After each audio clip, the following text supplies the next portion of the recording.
Problem Deven market की ये है कि ये रेंज बाउंड है और ये फ्रस्ट्रेटिंग है मार्केट के लिए। आप इसे 83-8350 के ऊपर कब तक निकलता देख रहे हैं?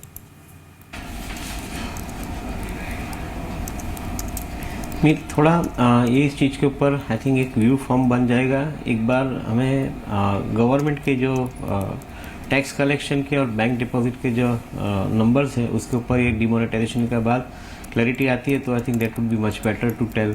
बट मेरा ऐसा मानना है कि 8350 और 8450 के ऊपर निफ्टी को जाना है तो करीबन बहुत बड़ा पार्टिसिपेशन आना जरूरी बनता है from some of the major heavy weight sectors and I consider auto would be the first among the lot. इसके ऊपर आई थिंक ज़्यादा वेट हम लोग रख रहे हैं। Similarly I think we are putting in more weight on the banking space, क्योंकि banking space के अंदर काफ़ी हद तक उनकी बैलेंस शीट रिपेयर होने जा रही है। तो मैं ऐसा समझता हूँ कि I think eventually once the quarterly results are out people will start trusting banking companies more than otherwise. So auto and banking along with commodities I think would probably be the factors or be the sectors rather I think who could possibly drive the market in the coming period।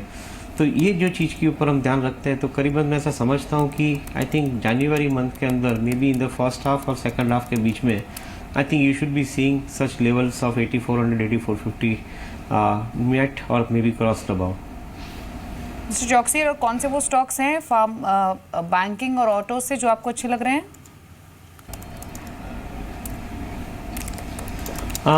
We continue to like in auto space companies like Tata Motors, Maruti and Bajaj Auto कि जहाँ पे individual space के अंदर काफ़ी हद तक valuation का भी प्ले है और अपॉर्चुनिटी का भी एक बड़ा प्ले है। तो ये कंपनीज हमें डेफिनेटली पसंद है इन्वेस्टमेंट के लिए। बैंकिंग स्पेस के अंदर थोड़ा ज़्यादा ध्यान में नॉन बैंकिंग फाइनेंस कंपनी की तरफ देना चाहता हूँ, though they are expensively traded still even after correction, but because of the fact that I think they are better digitalized comparatively, so some of the NBFC companies like Bajaj Finance could be relatively a better choice, and particularly because of the correction. Maybe I think some of the larger banks would take little time, but I think valuation की दृष्टि से देखें और उनका bond portfolio का mark to market के हिसाब से देखें तो शायद ये क्वार्टर के अंदर आई थिंक उनको ये थोड़ा एडवांटेज उनकी तरफ ज़्यादा जाता है। But we are selective with the larger banks at this point of time. बिल्कुल।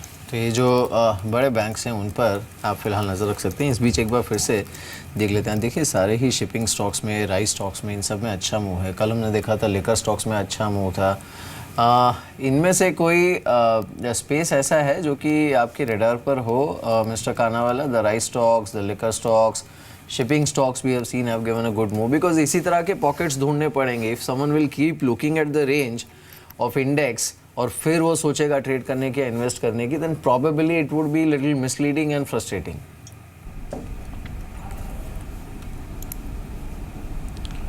सो ये पीरियड जो होता है वो ट्रेडर्स के लिए थोड़ा शायद फ्रस्ट्रेटिंग हो सकता है, पर इन्वेस्टर के लिए तो अच्छा ही है, क्योंकि जब भी आपको 3 या 5 साल के व्यू से डालना है पैसा और प्राइजेस कम मिल रहे हैं तो आपको डिसअपॉइंट नहीं होना चाहिए। इमीडिएटली हो सकता है दैट आप लास्ट 1 साल में देखें तो आपके पोर्टफोलियो पे रिटर्न्स कम हो, तो उससे डिस्करेज नहीं होना चाहिए। आप अभी भी जो अच्छे बिजनेसेस हैं जो नियर टर्म वरीज हैं उसकी वजह से करेक्ट कर गए हैं प्राइस, अगर देखें तो कहीं कुछ कंपनीज़ के प्राइस 20 से 25% ज़्यादा आते हैं। तो इतना करेक्शन के बाद जो अच्छा मैनेजमेंट है और अच्छा बिजनेस है वो उनमें डालना चाहिए पैसा, क्योंकि उनमें नियर टर्म वरीज है। इसलिए आप कुछ और देखें जो आपको समझ में नहीं आ रहा है, जैसे आप शिपिंग बोले, जो आप लंबे में देखें 10 साल 15 साल में कभी भी इन्वेस्टर के लिए उन लोगों ने वेल्थ जनरेट नहीं किया है। तो हमें उन सेक्टर्स पे ध्यान देना चाहिए जो लास्ट 10 साल 20 साल में इन्वेस्टर्स के लिए वेल्थ जनरेट करने की क्षमता रखते हैं, उन्होंने किया है।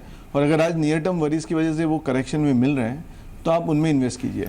तो पहले आपको ध्यान देना है बिजनेस पे कि ये बिजनेस में वो क्षमता है कि नहीं, देन उसके बाद मैनेजमेंट में, क्योंकि जब भी कोई बदलाव आता है इकोनॉमी में या एक्सटर्नल एनवायरनमेंट में तो जो अच्छी मैनेजमेंट होती है वो उसका फ़ायदा उठाती है।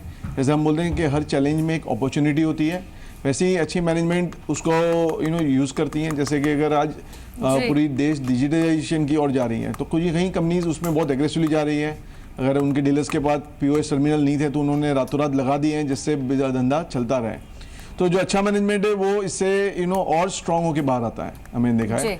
तो उस पर ही ध्यान रखना चाहिए और उस पर नहीं जाना चाहिए जहाँ पे हमें बिजनेस समझ में नहीं आता है। तो पहले इन्वेस्टर को बिजनेस समझ होनी चाहिए और उसके बाद वो देखना चाहिए। तो आपने जो कुछ सेक्टर्स बताए अभी, उसमें हमें लॉन्ग टर्म पोटेंशियल कम लगता है, इसलिए हमारे इतने कवरेज में नहीं है। तो हम इन्वेस्टर को एडवाइस नहीं करेंगे कि वो सबको देखें।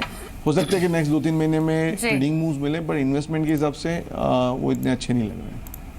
शुक्रिया मिस्टर कानावाला, मिस्टर चौकसी, आप दोनों का शामिल होने के लिए, शुमर अपने व्यूज शेयर करने के लिए।